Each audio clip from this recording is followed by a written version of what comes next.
Olá! Vai começar mais um episódio do podcast Papo de Veterinária. Eu sou Thaís Rocha e uma vez por semana eu converso com profissionais da medicina veterinária sobre trajetória e escolhas que moldaram sua carreira. Esse episódio foi gravado pela plataforma Zoom em 6 de outubro de 2022 e a entrevista está publicada no canal youtube.com/papo de veterinária.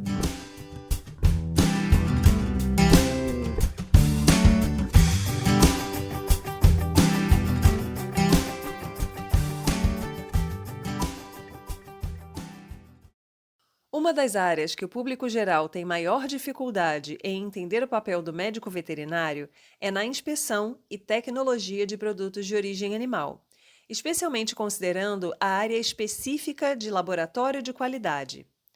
Nossa convidada, Priscila Firmino Andrade, nos conta como foi a escolha para trabalhar nessa área e quais características pessoais contribuem para a atuação. Seja muito bem-vinda, Priscila. Obrigada pelo convite, Thaís. Um prazer enorme estar aqui com você hoje. Vamos começar então daquele começo clássico para todo mundo. Como é que foi para você escolher o curso de medicina veterinária? Eu acho que a veterinária ela vem como com o amor que a gente tem pelos animais quando a gente é criança, né? A gente fica cercada de animais, e aí a gente fala: quando eu crescer eu quero ser veterinária. E aí isso ficou um pouquinho escondido, assim, no meu subconsciente, na época do vestibular, assim, o primeiro vestibular eu pensei em fazer fisioterapia, e estava estudando muito, e aí um dia eu olhei e eu falei assim: "Gente, e a veterinária? Eu vou tentar também". E aí na primeira tentativa eu consegui passar e foi. Foi assim, aí eu até fiquei pensando: "Gente, será que eu escolhi certo, né?". Mas aí, assim, no primeiro período já falei: "É isso, era isso que eu queria mesmo". Essa sensação é muito boa, né? Porque às vezes eu acho que rola essa insegurança. E é o que eu Tiro conversei sim. até com a Priscila, com a esposa do Thiago, né? Eu falei, Aham. interessante porque a gente escolhe carreira super jovem e achando que é uma coisa que não tem volta, né? Eu vou É, escolher esse curso aqui, meu Deus, agora ferrou, se eu não gostar disso aqui já é era, pra vida, é. porque exatamente. E na realidade a gente sabe que pode mudar a qualquer momento, né? Hoje em dia isso está muito mais evidente, mas na É, verdade sempre foi assim, né? A gente tem várias é. histórias aí. Quando a gente é jovenzinho, assim: o que que você vai ser?", né, e a gente fica muito pressionado, né: "Ai, será que eu vou dar conta?". Sim, exatamente. E aí, como é que foi para você escolher a área que você mais gostaria de atuar durante o curso? A UF, ela é uma instituição que tem essa parte de tecnologia, de produtos de origem animal bem forte, né? A gente, inclusive, já teve outros convidados que formaram na UF, fizeram pós-graduação lá também. Então, você acha que o perfil da universidade chamou um pouco você para atuar desse lado ou não? Então, aí acho que é aquilo que a gente já é meio que um clichê, né, quando você entra na veterinária, você pensa em trabalhar com clínica, e comigo não foi diferente, né, eu entrei achando que eu ia trabalhar com clínica de pequenos. E aí já no começo eu já comecei a ver que não era a minha praia, já assim no segundo, terceiro período eu falei: eu não quero isso". E aí eu me apaixonei pelo mundo dos equinos, né, eu fiquei bem uns 3 anos trabalhando com cavalo, eu fazia estágio na hípica, eu amava o que eu fazia, eu pensava: "Eu vou trabalhar com isso". Clínica de equinos, trabalhar com reprodução, enfim. E aí fiquei um tempo, e aí você vai caindo na real, né, várias coisas vão acontecendo, e aí você pensa: "Ai, acho que isso apesar de amar o que eu faço, eu acho que eu não vou ser uma pessoa feliz trabalhando com isso". E aí eu fui e fiquei meio perdida, foi uma época que eu fiquei meio perdida, e aí eu consegui uma vaga num projeto de mestrado de uma pessoa que estava trabalhando com alimentos. E era uma coisa assim, como eu estava meio perdida, eu falei: "Vai ser bom, porque é uma área nova". Eu ainda não tinha passado pelas disciplinas, né, da parte de tecnologia. Na época que eu estudei, a parte de tecnologia e inspeção era sempre no último período da faculdade. Então, era uma coisa que a gente ouvia muito falar, que tinha os professores que eram muito renomados, né, o pessoal muito famoso, que a gente ouvia, mas eu não tinha passado ainda pelas disciplinas, né. E aí eu entrei nesse projeto, trabalhei, ajudei o rapaz que estava fazendo mestrado na época, e aí me apaixonei, que era na área de microbiologia de alimentos, né, ele trabalhava com hambúrguer.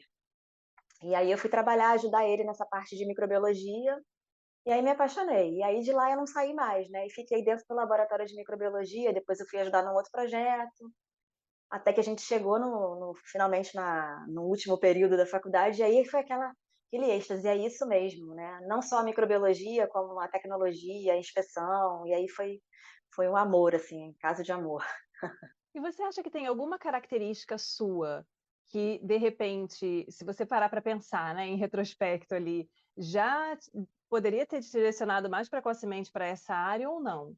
Porque a gente tem, às vezes, né, um perfil um pouco, não vou dizer padronizado, né, que não dá para a gente generalizar, mas tem características pessoais, tem habilidades, tem Sim. afinidades que a gente tem que acabam coincidindo mais com determinadas áreas. Então, você acha que alguma característica sua já, assim, poderia ter chamado a atenção para a atuação na área de que você está Sim, hoje? sim, essa questão da porque, assim, quem trabalha com laboratório tem que ser uma pessoa que é atenta, que observa as coisas, ficar sempre de olho nos detalhes. A pessoa tem que ser calma, não dá para ser agitada dentro do laboratório, né, porque senão você causa acidentes. Então eu tenho essas características, né. Eh, Até para as pessoas um pouco mais tímidas também, que fica ali, você fica ali e tem gente que é muito expansivo e não aguenta ficar dentro do laboratório dias e dias por anos, né. Tem gente que fala assim: "Como é que você aguenta? Eu preciso sair, ver produtor, encontrar gente", né. Então, esse esse traço meu, né, especialmente dessa coisa da calma, na hora de fazer as coisas com calma, com esse olhar, né, crítico de perceber, tem uma coisinha aqui, tem um barulhinho diferente, tem uma coisinha diferente aqui, quem é mais agitado já não consegue, né. E a gente percebe que são perfis mesmo, são perfis das pessoas que vão direcionando, e eu acho que eu estou no lugar certo, assim, porque eu amo muito o que eu faço. E é bem isso, né, às vezes a gente tem alunos que chegam relatando: "Ai, professora, mas eu sou envergonhado. Ai, professora, eu não pergunto durante a aula porque eu tenho vergonha de falar besteira". E aí, às vezes, a pessoa tá lá, né, de branco a faculdade inteira, tipo: "Vou trabalhar na linha de frente, né, quero trabalhar no É, hospital, quero trabalhar em atendimento com o público". E, às vezes, realmente não são características que batem muito. Não que isso não possa ser desenvolvido ao longo do tempo, né, a gente pode desenvolver essas habilidades, mas às vezes é mais confortável você ficar ali com uma coisa que já combina com o seu jeito de ser, né. com certeza. E até porque a gente não faz uma coisa só, né, então assim, às vezes você pensa assim: "Ah, eu vou trabalhar em laboratório que eu vou ficar lá quietinha, sozinha", não, você tem que desenvolver habilidade também de conversar com as pessoas, de trazer clientes, para quem trabalha em laboratório privado, quando você trabalha em órgão público, você tem que ter habilidade para conversar com as pessoas, com gestores, convencer que o seu projeto é viável, então assim, participar de reunião, se expor, né. Isso para mim foi um desafio, porque eu era bem tímida, ainda sou, né, mas eu era bem tímida, assim, de falar, e aí você tem que se colocar, você tem que aprender, como você falou, né, você tem que desenvolver algumas habilidades que você acha que você não tem, né, e aí quando você vê, você está fazendo. E aí isso é bacana também para os alunos, né, que às vezes você pensa: "Ai, eu sou muito tímida, eu não vou conseguir". Na hora que você está lá na linha de frente fazendo o que você tem que fazer, as habilidades vão sendo desenvolvidas, você acaba fazendo mesmo, né. E aí, como é que foi para você fazer a escolha pela pós-graduação? Foi um caminho natural ou foi uma demanda do tipo: "Ah, eu tô aqui nessa área, ou eu quero um concurso e aí a pós-graduação vai ser bacana", ou você pensava em docência? Qual que foi o seu planejamento aí no final da graduação? Então, eu fui foi logo, né, eu terminei a graduação e já entrei no mestrado. A ideia era justamente ter essa possibilidade de entrar na docência, né, eu era uma possibilidade. E é uma forma também não sair daquela área, né, de continuar estudando, de continuar tendo contato com as pessoas, né, porque às vezes, quando você se afasta, você acaba se desvinculando de alguma forma. Mas a ideia era, sim, seguir uma carreira na universidade, mas nessa fase a gente precisa ganhar dinheiro, né, e sair fazendo concurso, acabou que eu passei no concurso e desisti de dar aula, né. Mas a ideia original era essa, principalmente me manter atualizada, né, que aí você vai fazendo trabalho científico, você vai pesquisando, você vai conhecendo as pessoas, né. A ideia era basicamente essa.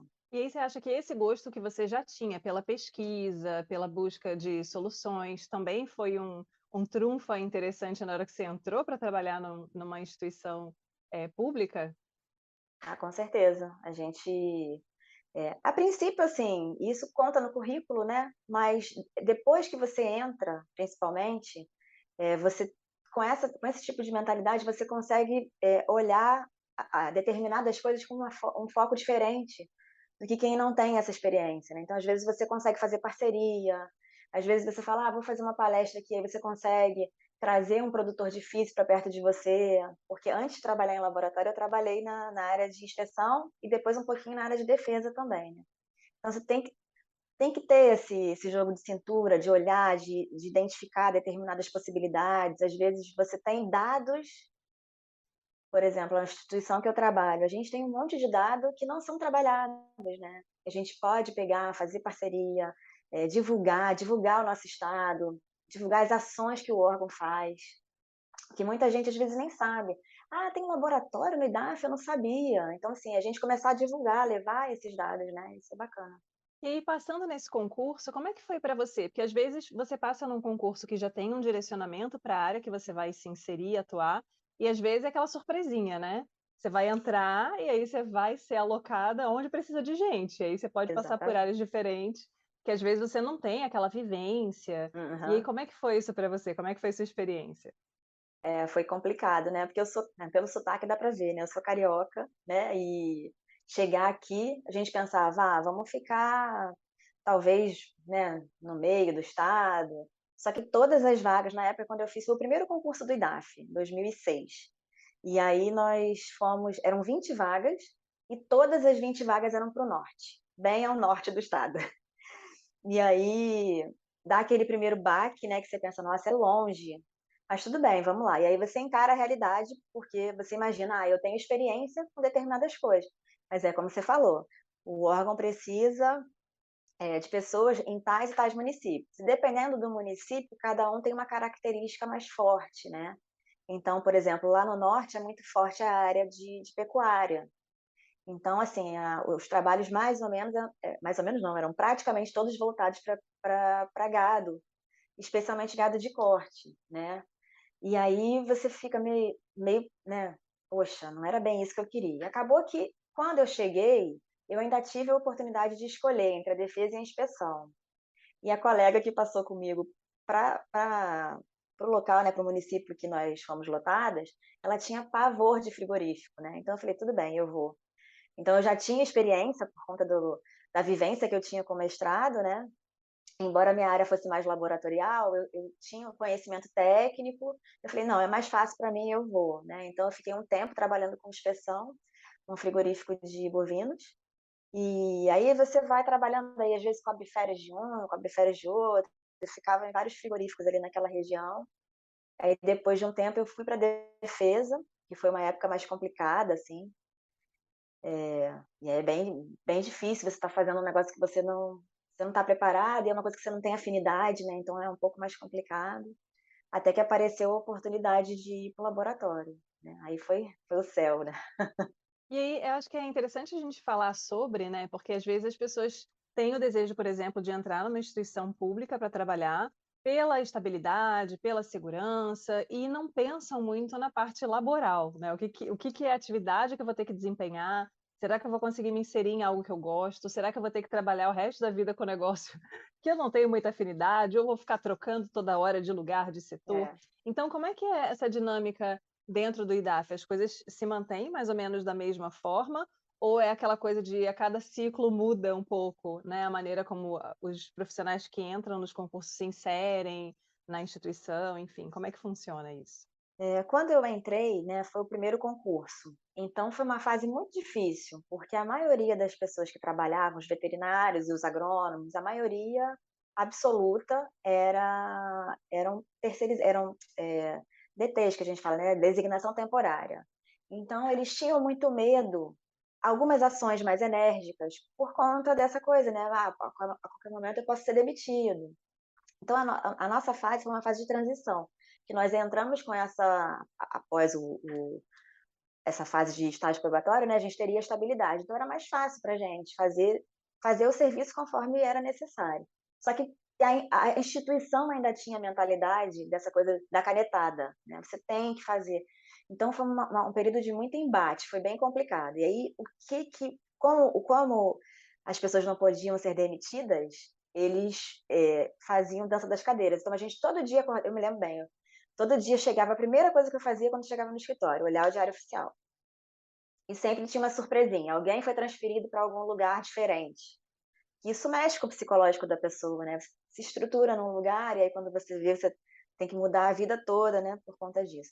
Mas aí foi um primeiro momento, passou. Hoje em dia é um órgão, assim, extremamente, acolhedor, a gente faz as nossas atividades, a gente tem, eh, exatamente, a gente sabe exatamente aquilo que a gente precisa fazer, então você fazendo aquilo, você vai continuar ali, a não ser que seja um desejo seu de mudar de lotação, né, e aí tem também todo um processo seletivo para você, dentro da instituição, de acordo com alguns critérios que o próprio RH coloca, né, para a gente fazer essa mudança de local.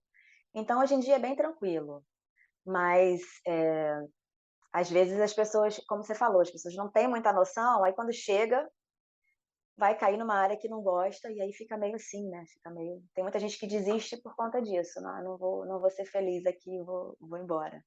E aí, considerando as esferas que a gente tem, né, municipal, estadual, federal, de inserção para trabalho de médicos veterinários concursados, com a parte de inspeção, com a parte de tecnologia, enfim.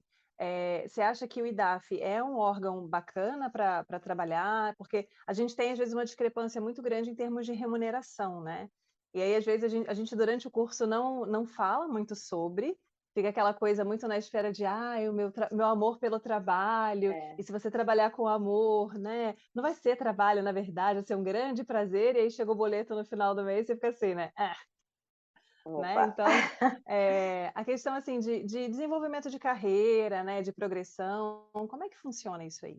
É, a gente tem, assim, dentro do se a gente pensar nas esferas, né, dependendo do a esfera federal, ela tem uma remuneração melhor, tem outras possibilidades, mas, assim, eu vejo que comparando, às vezes, com outros colegas de outros estados, eu vejo que aqui a gente tem, uma remuneração bacana. É lógico, né, que a gente trabalha muito, faz muita coisa, a gente espera ser melhor remunerado, a gente espera que tenha, uma condição melhor de progressão, de possibilidades de, eh, se elevando dentro da profissão, dentro da carreira, né. Isso é um pouco mais limitado, é muito diferente da iniciativa privada, mas a gente percebe, eu às vezes converso com um, com outro, eu falo: "Gente, aqui a gente tem uma condição bacana de trabalho". É claro que tem fases, né, tem algumas fases que é um pouco mais complicado, mas geralmente a gente tem condições de trabalho, condições de desempenhar o que a gente se propõe a fazer. E quanto a salário, né, salário é meio complicado, porque se a gente for comparar com outros lugares, né, esfera federal, aí a gente tem uma discrepância, né. Eu vejo que, assim, alguns municípios eles fazem uma remuneração bacana também, então a gente conversa com um com o outro, mas eu acho que no geral o IDAF é um bom órgão para a gente trabalhar, a gente tem, essa possibilidade de desempenhar o trabalho, que a gente vê gente falando aí por aí, né, "Ah, dificuldade de veículo, dificuldade de gasolina", aqui a gente tem condições bacanas, assim, para trabalhar. E como é que é a sua rotina de trabalho hoje em dia? A questão da responsabilidade técnica em, né, em laboratório de qualidade, que é outra questão que às vezes o pessoal que está no curso não tem muita ideia. Se a pessoa às vezes já não tem aquela afinidade ou aquelas características que a gente comentou, né, de querer trabalhar em laboratório, às vezes a pessoa pensa: "Ai, que tédio, vou ficar lá no laboratório fazendo aquele trabalho mecânico e repetitivo, todo dia a mesma coisa". Então como é que é essa rotina de trabalho? Eu já conversei com convidados também que disseram: "Eu amo a rotina, eu amo chegar no trabalho e ter que fazer todo dia a mesma coisa, é o que me deixa feliz", né. Então como é que é a rotina de trabalho? Então, laboratório é isso, né, a gente tem uma rotina, a gente sabe que tem aquele passo a passo a ser desempenhado, e dentro de laboratórios que são acreditados, né, credenciados, você tem um rigor muito grande em cima da qualidade, né, a gestão da qualidade dos resultados. Então tudo que você faz, dentro de um laboratório que é acreditado, é é baseado em resultados, né, então você tem que sempre registrar as coisas que você faz, então é tudo muito rotina mesmo, né, então desde a hora que você entra, qualquer coisinha que está fora do padrão você tem que registrar, né, então o tempo inteiro a gente trabalha com essa rotina. E assim, é como você falou, né, é perfil, eu gosto de ter essa visão, e nem sempre as coisas saem do jeito que a gente imagina, né, tem dias que a rotina você imagina que vai ser de um jeito, aí acaba acontecendo alguma coisa, porque equipamentos também falham, né, a gente às vezes está lá falando porque antigamente quando falava assim: "Ah, laboratório", era mais a gente, o técnico, né, fazer, pipetar, fazer, mexer, preparar. Hoje em dia a gente tem uma mecanização maior, né, os equipamentos que fazem as análises propriamente, então a gente tem que ter o cuidado de preparar todo o ambiente, registrar tudo o que está sendo feito, porque tudo dentro do laboratório ele tem que ser rastreável, né, então desde a hora que a gente prepara uma solução para utilizar no equipamento, desde a hora que a amostra chega, tudo é registrado, né, então a gente tem esse cuidado.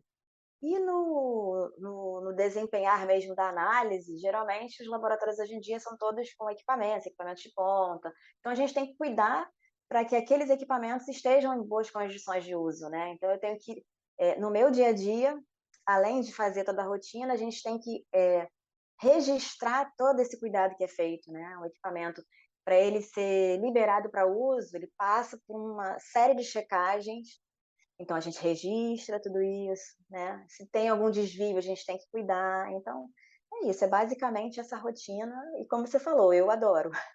E aí considerando a importância desse nicho de atuação do médico veterinário, que é uma coisa que a gente geralmente comenta com o pessoal que trabalha com alimentos, com tecnologia, com inspeção, aquela visão que a sociedade tem de que se você trabalha com alimentos, você não é veterinário, porque o veterinário trabalha com bicho vivo, né. Então, várias outras áreas da profissão não são enxergadas como áreas de atuação do médico veterinário, e a gente sabe a importância que a atuação de vocês tem, inclusive para a saúde das pessoas, né, principalmente para a saúde das pessoas.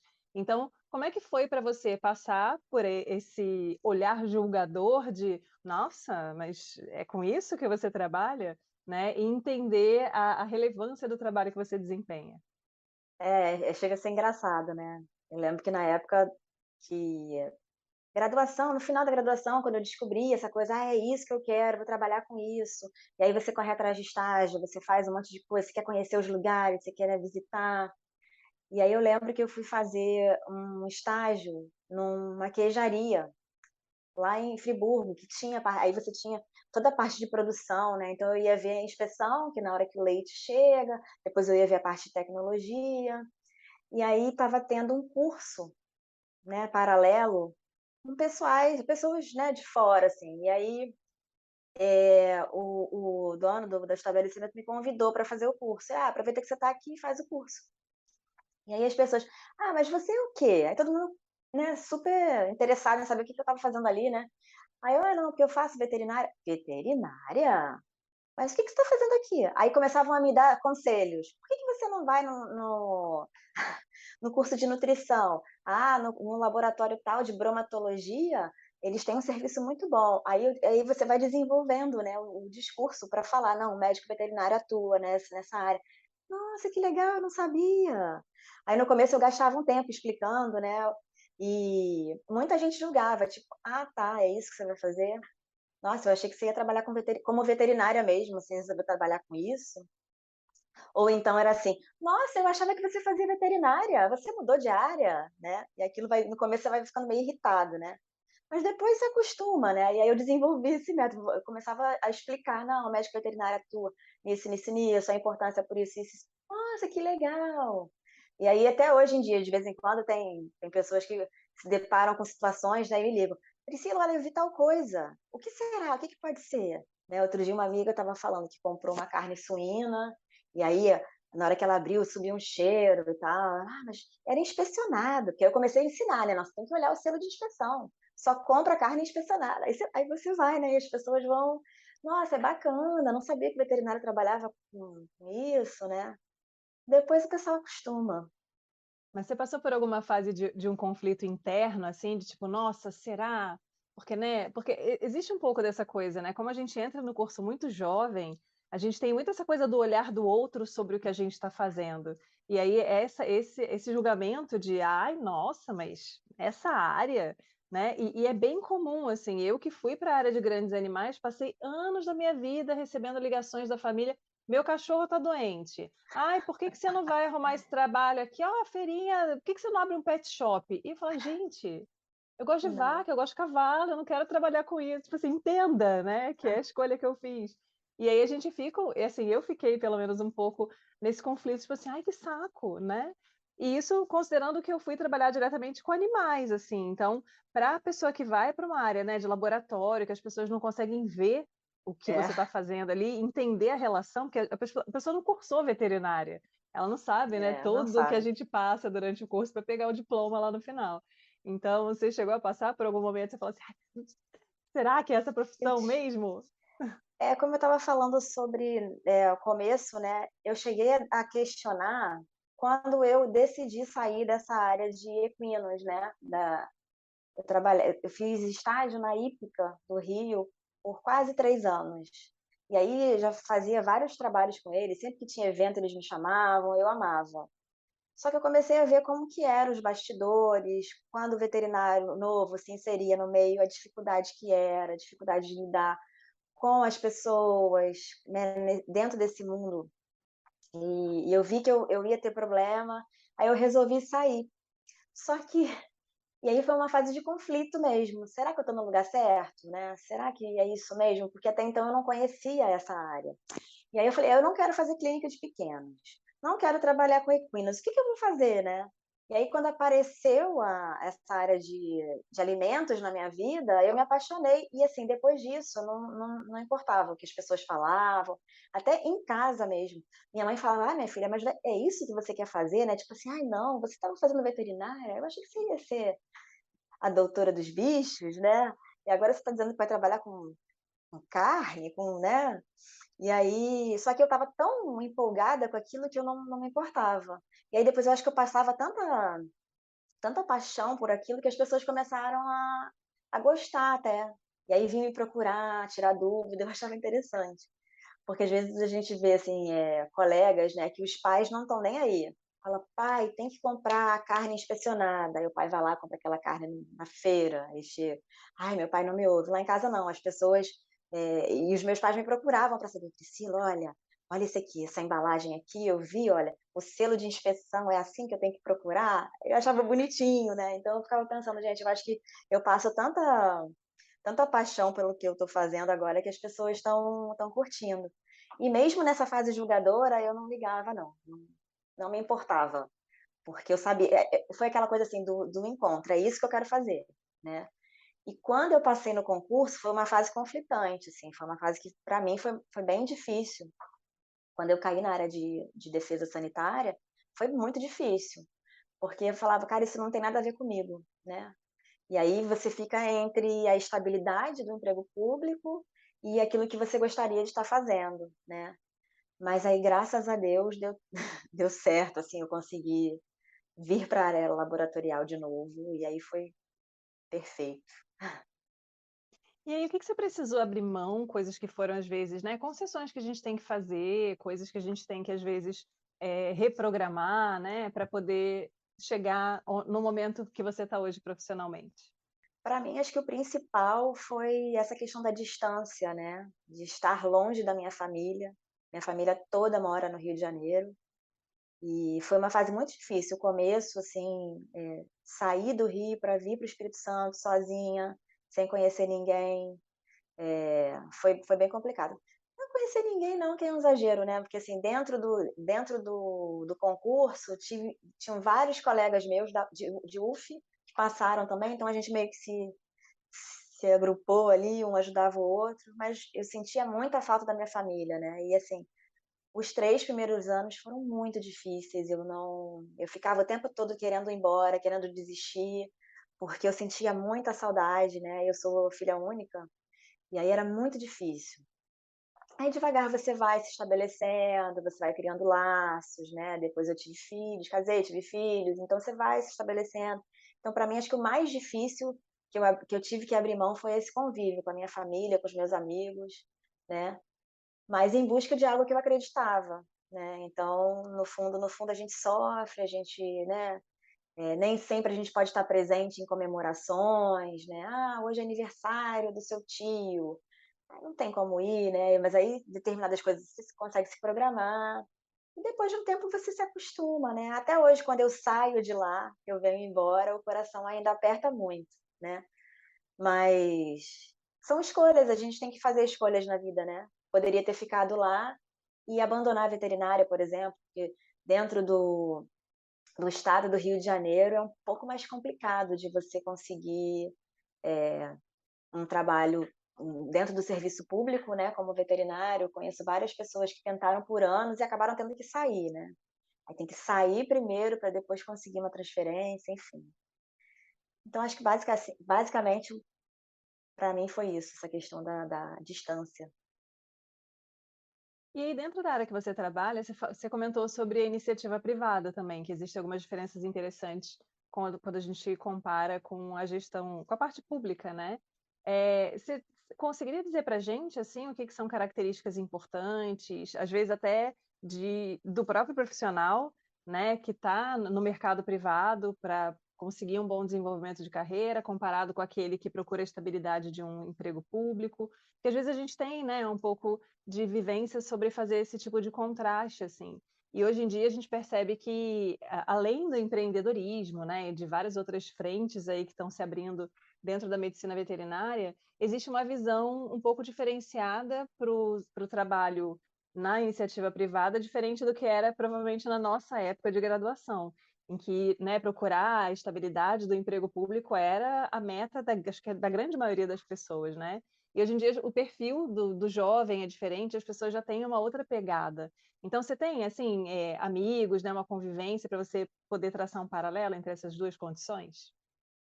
É, eu vejo muito assim, pessoal, primeiro falando dessa área laboratorial, né, a diferença básica é essa questão de captação de cliente. Então o processo tem que ser tudo de uma forma muito ágil, tem que ser muito polido com a forma como você vai tratar as pessoas, né.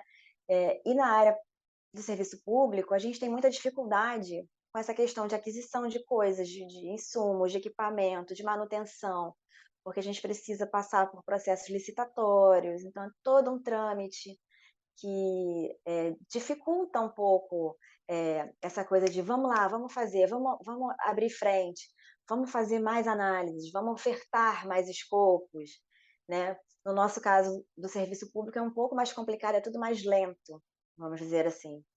Na área privada não, vamos fazer? Vamos. De hoje para amanhã, se a pessoa tem dinheiro, ela consegue montar e começar um trabalho. Então você vê que vários laboratórios privados abrem frentes enormes, assim, né, conseguem atender um número enorme de clientes em vários estados, por exemplo, né, coisa que no serviço público é bem mais complicado, né, a gente precisa fazer tudo com muito planejamento, demonstrando para os gestores quais são os nossos objetivos, o que que a sociedade vai ganhar. Então até por isso que eu comentei sobre essa questão de você desenvolver essa fala, né, de você desenvolver essas habilidades políticas mesmo, de convencer a pessoa que aquele teu projeto vale a pena, né. Na área de aí eu vejo, tem outras pessoas que acabaram desistindo de clínica, foram trabalhar com vendas, né, venda de medicamento, venda de ração, porque também viram uma possibilidade maior de promoção, até viagens, né, pessoas: "Ah, bati a meta, ganhei uma viagem para a França", um amigo meu foi para a França, fez um curso na França. Então você vê que tem, as 2 vertentes, né. No serviço público a gente tem a estabilidade, a gente tem mais ou menos essa segurança do salário, às vezes pode não ser um salário tão grande, mas você olha, você sabe que no final do mês você vai receber X, então você consegue se programar. Quem está na área privada, né, aí tem que fazer das tripas coração para bater meta, para aumentar a área de atuação, para conseguir ter, eh, uma remuneração bacana no final do mês, né, que a gente vê às vezes o pessoal sofrendo, assim, em determinadas épocas do ano, como foi na pandemia, né, na pandemia foi bem complicado, né. E eu vejo que a diferença é basicamente essa, e eu vejo, assim, que o pessoal da área privada, dependendo da área que trabalha, conseguem coisas, assim, muito legais de cursos diferenciados, viagens.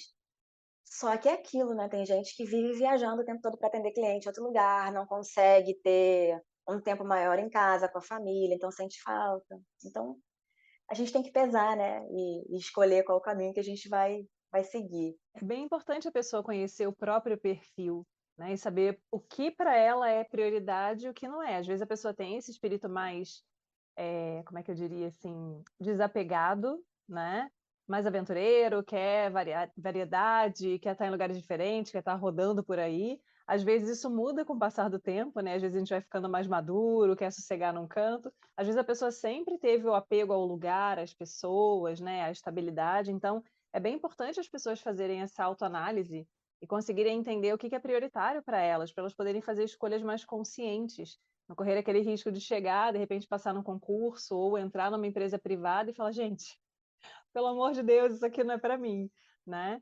E aí, assim, não que isso não possa ser mudado ao longo do tempo, mas é um desgaste, né, uma energia que você empenha ali para conseguir uma coisa que de repente não é bem aquilo que vai te fazer feliz. Então, realmente as pessoas têm que começar a se olhar um pouco mais, né, para conseguirem É. determinar isso aí com um pouco mais de uma forma um pouco mais concreta, né, digamos assim. E aí, Priscila, como é que você explica para uma pessoa completamente leiga, que não faz ideia do que é o seu trabalho, o que que você faz? Quando a pessoa fala assim: "Priscila, que você trabalha com o quê?".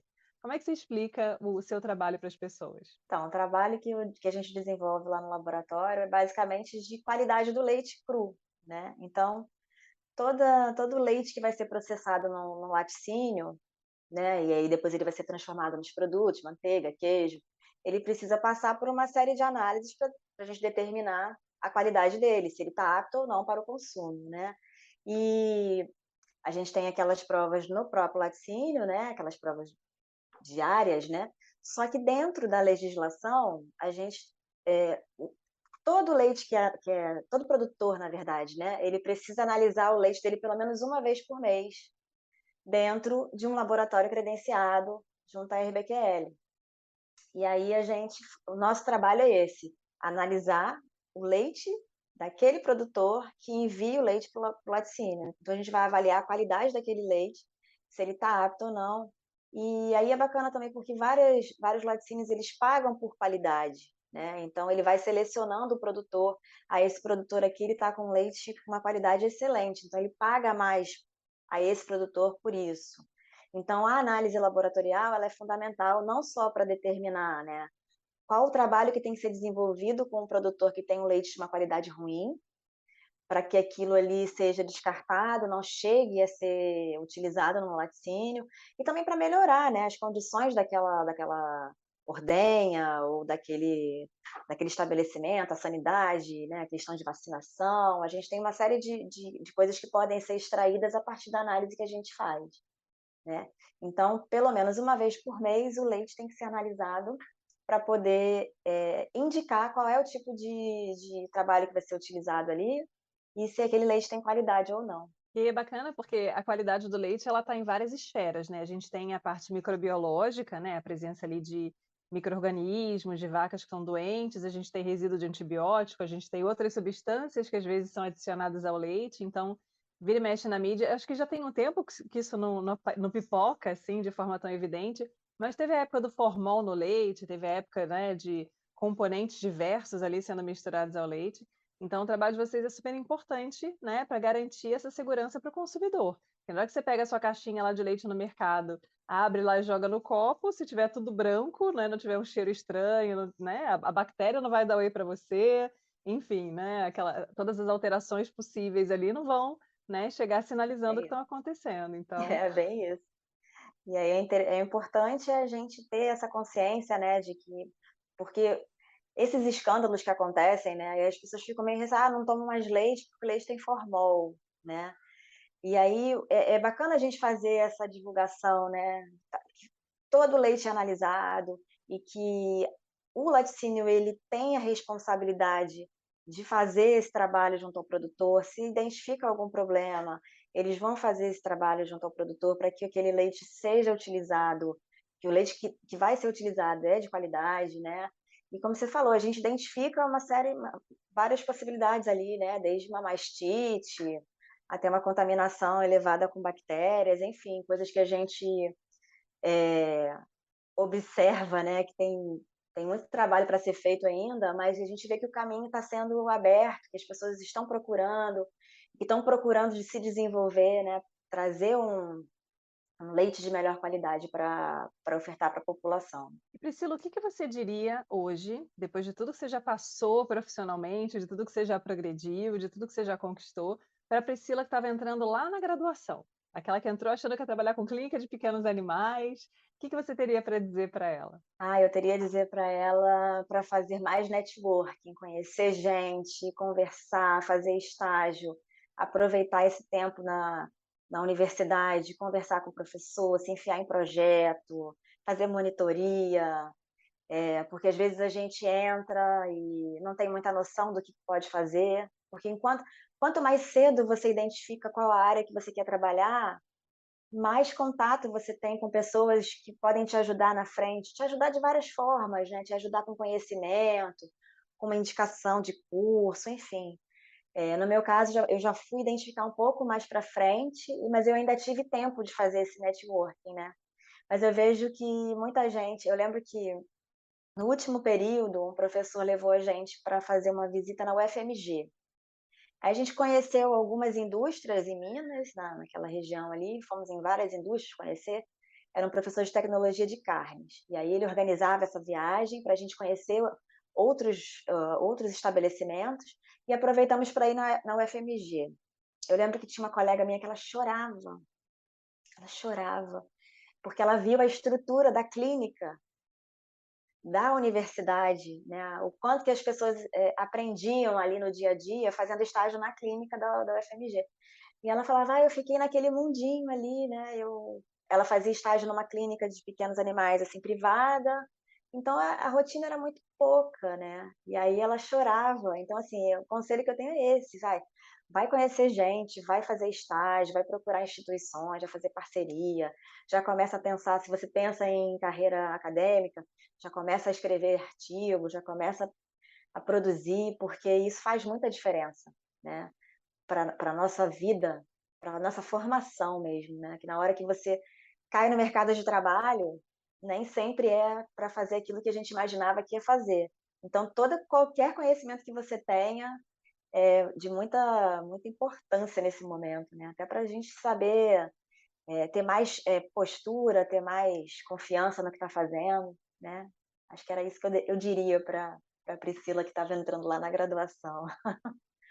E é uma mensagem muito bacana, porque eu sempre bato nessa tecla com os alunos, né, eu dou aula para alunos do sexto período e do nono. E aí a gente já tem aquele pessoal que está com aquela mentalidade de que eu já sei a área que eu quero, então eu vou focar nisso daqui, o resto eu vou fazer só porque tem que cumprir tabela. Eu falo: "Gente, a gente não sabe o dia de amanhã". Então quanto mais você tiver né, quanto mais experiência você tiver, quanto maior o seu repertório, mais fácil vai ficar você se adaptar a uma nova realidade, porque às vezes a hora que você para trabalhar numa área, você percebe que não é aquilo que você imaginava.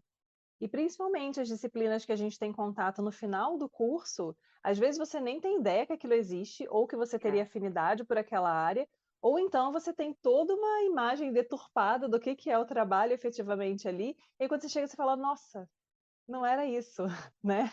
E aí tem essa coisa, essa ansiedade do jovem, né, de: "Ai meu Deus, e o tempo perdido, e agora como é que eu vou recuperar?". Então assim, quanto mais você tiver experiências bacanas durante a graduação, melhor, né, você com fica mais certeza, sossegado, né, você se torna mais adaptável, então isso é super importante, né. com certeza.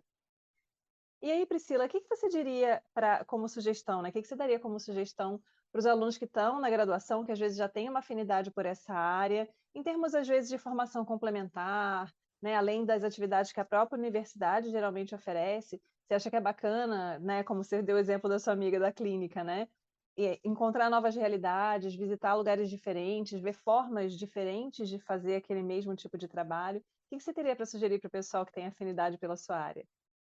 Com certeza, é importante, a gente conhecer as realidades, né, porque às vezes a gente tem também uma visão romantizada daquela área que a gente gosta. Porque às vezes, dependendo da universidade, você tem acesso às coisas, né, as coisas estão preparadas ali para você.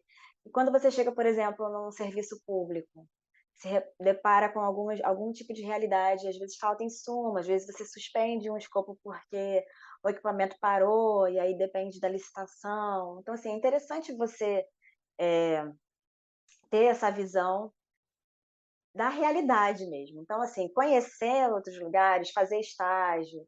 Às vezes a gente fala: "Ah, mas será que vão me dar estágio em tal lugar?". Às vezes uma visita, né, a gente consegue, conhecer outros lugares, a gente consegue ter essa dimensão do trabalho, que é trabalho pra caramba, né, não é só um uma bancadinha ali, você vai sentar um pouquinho, vai semear um meio de cultura e tá tudo certo. Não, é trabalho pra caramba, é trabalho de rotina, é trabalho burocrático, e especialmente no serviço público a gente tem, algumas formalidades para cumprir, né, então nem sempre você está trabalhando só com aquilo que você gosta.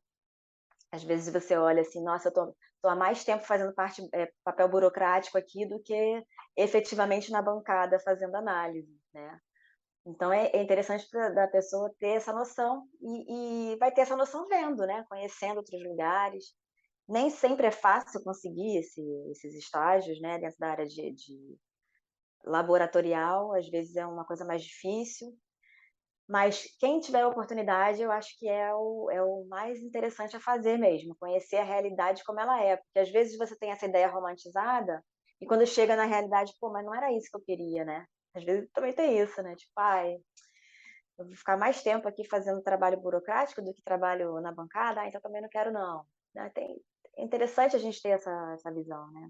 Priscila, muito obrigada, adorei o nosso bate-papo, acho que é bem bacana você trazer a sua experiência. A área de laboratório é uma área bem específica, né, então a gente tem realmente essa questão da característica pessoal, do tipo de trabalho que é desenvolvido, né, a questão da repetição, do critério, da atenção, e também essa questão da característica da parte burocrática, que às vezes as pessoas estão lá na emoção, né, de pipetar e semear e ler É, placa e etc., e tem essa parte que às vezes o estagiário não vivencia, porque, né, tem uma questão da responsabilidade ali sobre essa informação, mas que é importante ter um olhar atento ali para perceber tudo o que implica a atuação dentro daquela área. agradecer pelo bate-papo, falei: "Ai meu Deus, como será que vai ser, né, essa conversa e tal", mas foi uma coisa bem leve do que a gente faz, qual é a nossa rotina. E te agradecer pelo convite, a oportunidade. Este foi o Papo de Veterinária. Obrigada por ficar conosco até aqui. E não esqueça de compartilhar com seus colegas que também gostariam de saber mais sobre a profissão. Toda quarta-feira temos vídeos novos no youtube.com/papo de veterinária.